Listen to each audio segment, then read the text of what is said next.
પટેલ છે, હું Disney kids કિંગડમમાંથી આવું છું.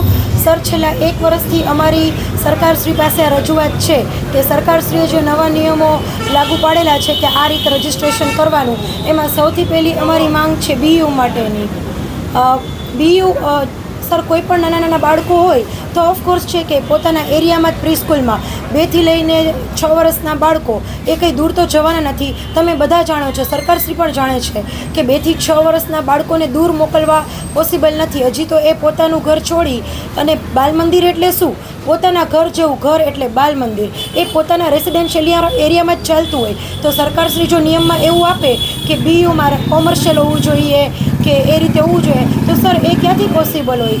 શું બાળક રિક્ષામાં બેસી, બસમાં બેસી 1 કલાક કે અડધી કલાકની જર્ની કાપી અને બીજા એરિયામાં જશે?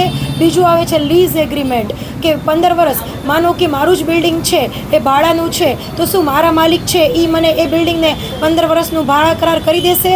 નહીં કરી દે. હું એમ કહીશ મને કોમર્શિયલમાં ફેરવી આપો, તો શું એ ફેરવી આપશે? નહીં ફેરવી આપે. ત્રીજી અમારી માંગ છે કે સરકારશ્રી એમ કહે છે કે junior KG, play house, nursery, junior ને સિનિયર કેજી હવે બંધ કરી અને એમાં બાલવાટિકા કરે અને એની પરમિશન અમને ન આપે, તો સર ખાલી માત્ર 3 ધોરણ રહેશે. તો 3 ધોરણમાં બાળકો ક્યાંથી અમારી પાસે રહેશે?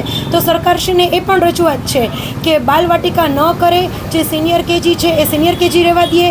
2 થી લઈને 6 વર્ષનું બાળક, એને અને મા જેવી ટીચરો, શિક્ષિકાઓની ખૂબ જરૂરિયાત છે, કેમ કે એને લાગણીથી રાખે. સર, સ્કૂલો એક ક્લાસમાં 30 થી 40 બાળકોને ઓલમોસ્ટ એડમિશન આપે છે, જ્યારે અમારા જેવી નાની પ્રી સ્કૂલોમાં 10 થી 20 બાળકો જ હોય છે એક ક્લાસમાં. તો તમે વિચારો કે કેવું બાળકોનું ઘડતર થશે, કેવું ધ્યાન બાળકોના ઘડતર ઉપર અપાશે. તો એ પણ એક અમારી માંગ છે કે સિનિયર કેજી અમારી પાસે રહેવા દે. આ અમારી હૃદયથી રિક્વેસ્ટ છે સરકારશ્રીને.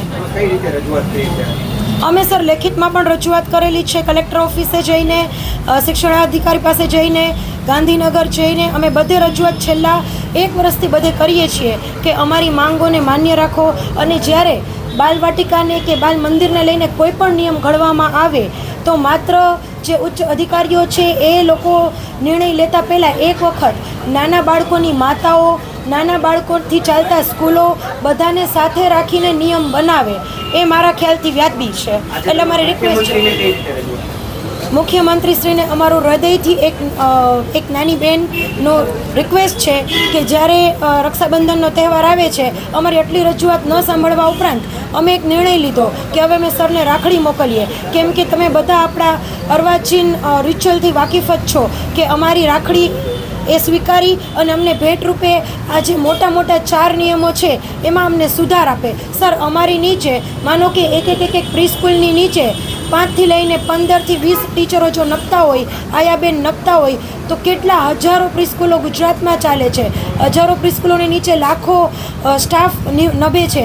શું એક સાથે અચાનક બંધ થશે તો શું એ વ્યાજબી છે? તો મારી સરકારશ્રીને વિનંતી છે કે આ લાખો બહેનોનો વિચાર કરે, કેમ કે સર સ્કૂલમાં જવા માટે, સ્કૂલમાં ટીચરની નોકરી કરવા માટે બધાને દૂર જવું પડશે, બાળકોની દૂર જવું પડશે.